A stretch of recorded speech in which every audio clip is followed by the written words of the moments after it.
జై కేసీఆర్, జై కేటీఆర్.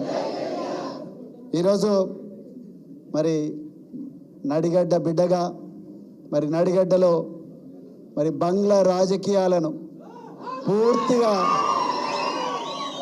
బంగ్లా రాజకీయాలకు తెర దించాలని ఈరోజు మరి పెద్దలు గౌరవనీయులు తెలంగాణ తొలి ముఖ్యమంత్రి, తెలంగాణ కోసం అనుక్షణం తపించే ఒక గొప్ప నాయకులు కేసీఆర్ గారి ఆశీర్వాదంతో, కేటీఆర్ గారి ఆశీర్వాదంతో ఈరోజు మన నడిగడ్డ పులిబిడ్డ మరి బాసు హనుమంతనాయుడు గారు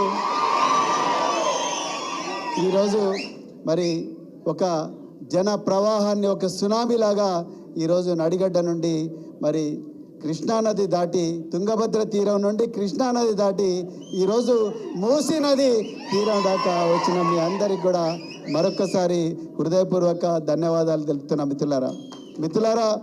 నేను మరి కేటీఆర్ గారు, నేను పార్లమెంట్ ఎలక్షన్లలో బీఆర్ఎస్ పార్టీ ప్రచారం కోసం గద్వాల వచ్చినప్పుడు, గద్వాల్లో రకరకాల మండలాల్లో తిరిగినప్పుడు, బ్రదర్స్ కూర్చోండి,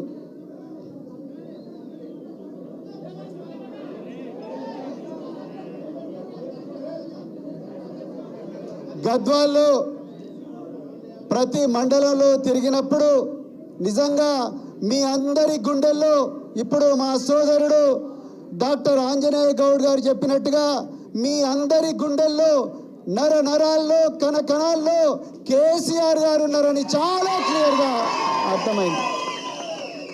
నేను కేటీఆర్ గారు ఆ రోజు హెలికాప్టర్లో మరి అచ్చంపేట నుండి గద్వాలకు వచ్చినప్పుడు గద్వాల పట్టణంలో ఆ రోజు నడిగడ్డ ప్రజలు కొదమ సింహాలలాగా మరి గద్వాల మొత్తం కూడా మరి ర్యాలీ తీసి గుండెల నిండా కేసీఆర్ గారి పట్ల ఉన్న కృతజ్ఞతా భావాన్ని చాటుకున్నారు. కానీ ఆ కృతజ్ఞతను నిలుపుకోలేక, ఆ విశ్వాసాన్ని నిలుపుకోలేక మరి స్వార్థపరుడై తల్లి లాంటి పార్టీకి వెన్నుపోటు పొడిచి ఎమ్మెల్యే కృష్ణమోహన్ రెడ్డి ఇలా కాంగ్రెస్ పార్టీలో చేరిండు. నేను ఇప్పటికి కూడా చెప్తున్నా, కాంగ్రెస్ పార్టీ ఒక అబద్ధం, బీఆర్ఎస్ పార్టీ ఒక నిజం, నిప్పు లాంటి నిజం. బీఆర్ఎస్ పార్టీ తెలంగాణను తన గుండెలో పెట్టుకున్న పార్టీ, కాంగ్రెస్ పార్టీ తెలంగాణ గుండెల్లో గుణపం దించిన పార్టీ కాంగ్రెస్ పార్టీ. మరి అలా ఏ ముఖం పెట్టుకొని కాంగ్రెస్ పార్టీకి పోయినావు కృష్ణమోహన్ రెడ్డి? నిజంగా ఇక్కడున్న కార్యకర్తలందరూ లేకపోతే, కేసీఆర్ గారి ఆశీస్సులు లేకపోతే, కేటీఆర్ గారి మార్గదర్శనం లేకపోతే నువ్వు ఎమ్మెల్యే అయ్యుండేవాడివా? అయ్యుండేవాడా?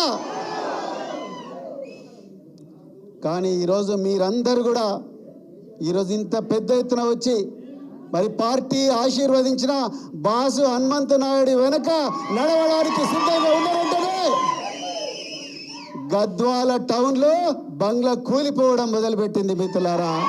ఆ బంగ్లాలకు బీటలు వారడం మొదలుపెట్టినాయి. బంగ్లా రాజకీయాలకు చరవ గీతం ఇలా తెలంగాణ భవన్లో మరి పడుతుందని చెప్తూ మరి ఇంత చక్కటి అవకాశం ఇచ్చిన మరి కేటీఆర్ గారికి మరొక్కసారి హృదయపూర్వక ధన్యవాదాలు చెప్తూ, జై తెలంగాణ, జై కేసీఆర్, జై కేటీఆర్.